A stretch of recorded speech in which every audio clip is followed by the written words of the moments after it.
મળતી માહિતી મુજબ અટલાદરા તળાવ પાસે બનેલા રસ્તાની કામગીરીમાં ગંભીર ભ્રષ્ટાચાર થયો હોવાના કોંગ્રેસે આક્ષેપ કર્યો છે। રસ્તામાં નબળી ગુણવત્તાના ડામરનો ઉપયોગ થયાના કારણે નાગરિકો હાલમાં તકલીફમાં મુકાયા છે। કોંગ્રેસ પક્ષે જવાબદાર કોન્ટ્રાક્ટરને બ્લેકલિસ્ટ કરવાની અને દંડ ફટકારવાની માંગણી ઉઠાવી છે। વિરોધ દરમિયાન કોંગ્રેસ કાર્યકરોએ મ્યુનિસિપલ કમિશનરને ડામરની નબળી ગુણવત્તા દર્શાવતી બોટલ તથા શહેરના વિવિધ વિસ્તારોમાંથી મળેલું દૂષિત પાણી ભરેલી બોટલ આપી આવેદનપત્ર સુપરત કર્યું હતું। મ્યુનિસિપલ કમિશનર કચેરી બહાર કોંગ્રેસ કાર્યકરોએ બીજેપી ચોકડી કરી વિરોધ દર્શાવતી ડામરની રંગોળી પાથરી હતી અને સૂત્રોચ્ચાર કરીને મેયર ભાજપ વિરુદ્ધ વિરોધ વ્યક્ત કર્યો હતો। કોંગ્રેસનું કહેવું છે કે મેયર અને ચેરમેનના પોતાના વોર્ડમાં જ પીવાના પાણીની દયનીય સ્થિતિ છે, જે ગંભીર બેદરકારી દર્શાવે છે। કહી દીધા છે કઈ રીતે વર્તન કરી રહ્યા છે પ્રજા જોડે કે ભાઈ તમે બધી મોટી મોટી વાર્તાઓ કરી રહ્યા છે, બ્રિજ બનાવી રહ્યા છે, આ બનાવી છે, શમશાનની અંદર 12 કરોડ રૂપિયા ખર્ચો કર્યા છે, પણ મૂળભૂત સુવિધા જે ફરજિયાત ફરજોમાં આવે છે પાણી, એ તો તમે ગંદુ આપો છો, પાણી આપી શકતા નથી, તો બીજી વાય શું કામ લૂંટવા જાઓ છો? આ જ એસરનો મુદ્દો છે કે જેની અંદર પ્રમુખ સાહેબે કીધેલું છે કે ભાઈ જેટલી ઝૂંપડપટ્ટી તૂટી એના મતદાતાઓને વાકાત કરવાના છે, કેમ હજુ સુધી એને જોવા નહીં ગયા? કેમ એની તપાસ નહીં કરી? રેકોર્ડ તમારી પાસે છે, એ મતદાતા મતાધિકાર રાખે છે, તેને કેમ એને મતાધિકારથી વંચિત રાખવાના જે તમારા પ્રયત્નો છે, જે રીતે કોંગ્રેસ પાર્ટીને હરાવવા અને ભાજપને જીતાડવા માટેના જે તમારા ચાલ અને ચલગત દેખાય છે, એની સામે અમારી તો લડાઈ ચાલુ રહેવાની છે। અમે તો એવું ઈચ્છીએ કે એક મતદાતા વોટ કરે અને મતાધિકારનો ઉપયોગ કરે, પણ તમે જબરજસ્તી જુદા જુદા વાંધાઓ કાઢી અને એમને હેરાન કરી રહ્યા છે। એટલે 2002 નું લાવ તો તમારી પાસે રેકોર્ડ હોવું જોઈએ કે અમારી પાસે? એટલે રેકોર્ડ તમારે નહીં રાખવાનું ને પ્રજાને હેરાન કરવાનું, આ બધા ધંધા દેખાય છે કે ભાઈ કઈ રીતે લોકોને હેરાન કરવાનું છે। અને આ તમામ બાબતો, આ રોડની અંદર અમારે બોર્ડના પ્રમુખે હાથથી ઉખાડીને આપી દીધું, તો કેવો તમે મટીરિયલ વાપરો છો? આ તમામ બાબતોની ચર્ચા કમિશનર પાસે આવ્યા છે અને ખાસ મુદ્દો અમારો એ છે કે કોઈ બી નાગરિક વોટાધિકારથી વંચિત ના રહે, એના માટેની અમારી પહેલી લડાઈ છે। ગુણવત્તાવિહીન રસ્તા, દૂષિત પાણીની સમસ્યા, એસઆઈઆર મુદ્દે કોંગ્રેસે કરેલ રજૂઆતમાં હાલમાં સર્જાયેલી સમસ્યાઓ પરિસ્થિતિ વચ્ચે મ્યુનિસિપલ કમિશનર અરુણ મહેશ બાબુએ સ્પષ્ટતા કરતા જણાવ્યું હતું કે કોંગ્રેસ દ્વારા જે મુદ્દાઓ રજૂ કરાયા છે તે અંગે અધિકારીઓ સાથે ચર્ચા કરવામાં આવશે। અટલાદરાના રસ્તાની કામગીરી અંગે તપાસ હાથ ધરવામાં આવશે અને જરૂરી હોય ત્યાં યોગ્ય કાર્યવાહી કરવામાં આવશે। મ્યુનિસિપલ કમિશનરે વધુમાં ઉમેર્યું કે વડોદરા શહેરમાં પીવાના પાણીની લાઇન અત્યંત જૂની છે, જેને બદલવાની પ્રક્રિયા પાલિકા દ્વારા શરૂ કરવામાં આવી છે અને નાગરિકોએ કામ માટે થોડો સમય આપવો પડશે। તેમણે એસઆઈઆર સંબંધિત કોઈ ગેરસમજને પણ ટૂંક સમયમાં દૂર કરવાની ખાતરી આપી હતી। કોંગ્રેસ પક્ષ તરફથી આવેદન આપવામાં આવ્યો હતો। એમની બે રજૂઆત હતી। એક વોર્ડ નંબર 12માં અટલાદરામાં એક રોડ કન્સ્ટ્રક્શનની અંદર જે બેદરકારી થયું છે કરીને એમની રજૂઆત હતી। આના ઉપર આપણે એક વખત 2 દિવસ પહેલાં દંડ પણ કરી છે, લગભગ 4-5 લાખનું દંડ લીધેલા છે। અમે આના ઉપર ઇન્ક્વાયરી પણ શરૂ કરીને આ એન્જિનિયરને ત્યાંથી બદલી પણ કરી નાખ્યા છે। સાથે સાથે કોન્ટ્રાક્ટ એજન્સીનું 4.5 લાખની આજુબાજુ દંડ પણ લીધેલા છે।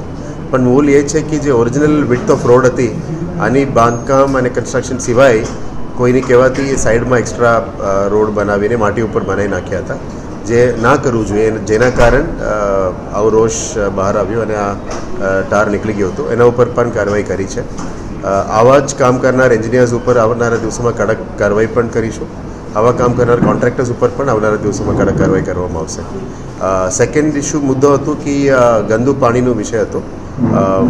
સિટીની અંદર અત્યારે આપ જાણો છો કે વર્ષોથી જે ચાલી રહ્યા જે ડિસ્ટ્રીબ્યુશન સિસ્ટમ છે, આમાં ખામીઓ તો છે જ। લગભગ 40-50 વર્ષથી જૂના નેટવર્ક છે। આ એક્ઝિસ્ટિંગ નેટવર્કમાં ઘણા બધા લોકો ગેરકાયદેસર પણ લાઇન્સ લીધેલા છે। અમુક લોકો વધારે પ્રેશર લેવા માટે એમની ઘરમાં મોટરો પણ મૂકીને પાણી ખેંચતા હોય છે। અમુક જગ્યામાં જે ગટરનું લાઇન જાય છે એની નજીકમાં પાણીનું પાઇપલાઇન, જૂના પાઇપલાઇન સાથે પણ કદાચ પાણી મિક્સ થઈ ગયું છે, એવું પણ રજૂઆત મળેલી છે। એને અભ્યાસ કરતાં અત્યારે આખું ડિસ્ટ્રીબ્યુશન નેટવર્કને બદલવાનું પણ આપણે ડાયાગ્રામના ફેઝ વાઇઝ પ્લાન ચાલી રહ્યા છે। રાજ્ય સરકારની મદદ પણ માંગી છે ગ્રાન્ટ માટે, અને સ્વર્ણિમ અને અમૃત ગ્રાન્ટ્સમાં પણ ડિસ્ટ્રીબ્યુશન નેટવર્ક બદલવાની પ્રક્રિયા હાથ ધરવામાં આવી છે। પણ આ એક દિવસનું કામ નથી, અલગ અલગ ફેઝીસમાં કરે તો પણ 1-1.5 વર્ષનું કામ છે। કદાચ 2 વર્ષ પણ થઈ શકે, કારણ કે મોટું કામ છે। આખા સિટીની અંદર લાઇન્સને ખોદીને કરવાનું કામગીરી છે. ખાસ કરીને વોર્ડ નંબર 5, વોર્ડ નંબર 12 અને વોર્ડ નંબર 16 અને 2 અને 13 નંબરમાં પણ હું વિઝિટ કર્યો હતો. આવનારા દિવસોમાં બીજી વોર્ડની પણ મુલાકાત લેવાનો છું. પણ સાથે ડ્રેનેજ અને પાણીનું કામગીરી બધા જ પ્રોજેક્ટની કામગીરી હાથ ધરવામાં આવી છે. અને વચ્ચે આવા સમસ્યા હોય આપણે ધ્યાનમાં પણ આવી છે, એને તપાસ પણ કરીશું. ગંદુ પાણી તો ખરેખર ના આવવું જોઈએ, કન્ટામિનેટેડ વોટર ના આપવું જોઈએ.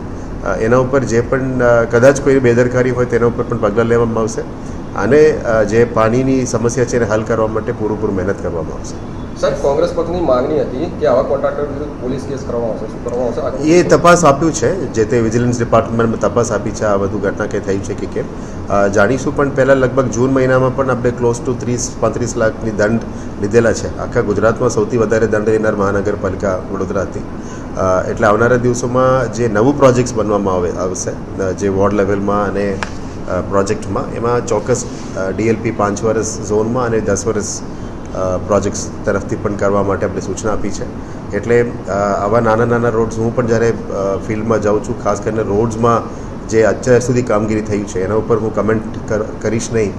એને સુધારવા માટે અમે મહેનત કરીશું અને પગલાં લેવાનું જરૂરત પડે તો પણ પગલાં પણ લઈશું. સર, કોર્પોરેશને દંડ કરી છે, પણ આવી નહીં લાગતું કે એક સ્ટ્રિક્ટ કાર્યવાહીની જરૂર ચોક્કસ કરવું જોઈએ. આવા કોન્ટ્રાક્ટર એજન્સીની અમે યાદી પણ બનાવી રહ્યા છે.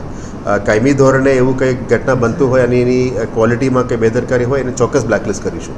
અને બ્લેકલિસ્ટ સાથે એની કામગીરીમાં સુધારા ના હોય તો એને ફરી એક ટેન્ડરમાં પાર્ટિસિપેટ ના કરે એના માટે પણ કદાચ જરૂર પડે તો અમે ઠરાવ. SIRને લઈને ગેરસમજ છે કદાચ. Basically SIR is a special intensive revision, જેમાં 2002 પછી 2025માં ઇન્ટેન્સિવ રિવિઝનની પ્રોસિજર ચાલી રહ્યા છે, જેમાં તમારા પહેલા પેઢી, બીજા પેઢી, ત્રીજા પેઢીનું જે અત્યારે જે ફેમિલી ટ્રી લિંક શોધવાનું કામગીરી ચાલી રહ્યા છે. અમુક લોકો કદાચ લગ્ન પછી અહીંયા આવતા હોય, અમુક લોકો બીજા રાજ્યોથી પણ આવતા હોય અને તમારા મતદાર યાદીમાં નામ એડ થઈ ગયું હશે અથવા કે ડિલીટ થઈ ગયું હશે. એમાં કદાચ બે જગ્યામાં નામ ના થવું જોઈએ, જે રીતનું અત્યારે બિહારમાં પણ SIRની કામગીરી થઈ હતી, કેરલામાં થઈ છે, કન્ટિન્યુઅસ અત્યારે ઇલેક્શનની વચ્ચે થઈ રહ્યા છે. આવા જ પ્રક્રિયા અત્યારે હાથ ધરવામાં આવી રહ્યા છે. આમાં તો જે ગેરસમજ હોય કે ડોક્યુમેન્ટ્સ માંગવામાં આવે છે એવું બધું કંઈ ઇસ્યુ નથી.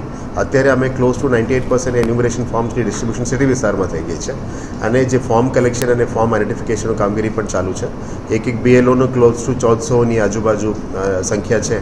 પણ જે form enumeration, checking, family tree mapping અને સુનાવણીની પ્રોસિજર્સ અલગ પ્રોસિજર છે.